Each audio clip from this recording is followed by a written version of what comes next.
In today's video, I am going to teach you how to send sequences on Kit. A sequence is a set of emails that go out automatically over time in the order you choose. This is useful for onboarding new subscribers, delivering a mini course, or sending a welcome series that introduces your content and offers. Start by going to the Send area in Kit. From there, select Sequences and then click plus New Sequence. This creates a fresh email series you can build and edit in one place. Give yourself a moment to confirm you are in the sequence editor, because everything you write here will become part of the automated flow. Now you will write your emails. Add your first email and write the subject line and message. Keep your copy clear and make sure each email has one main goal so it is easy for readers to follow.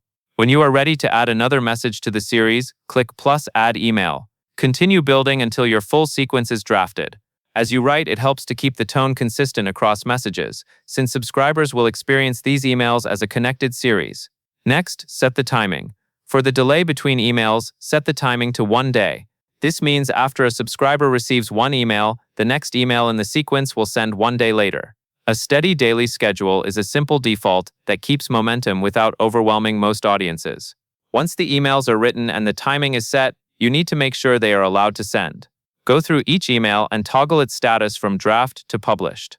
Draft emails will not go out, so publishing is the key step that turns your sequence from an idea into something active. Now you will connect the sequence to an automation so people can enter it. Go to Automate, then Visual Automations.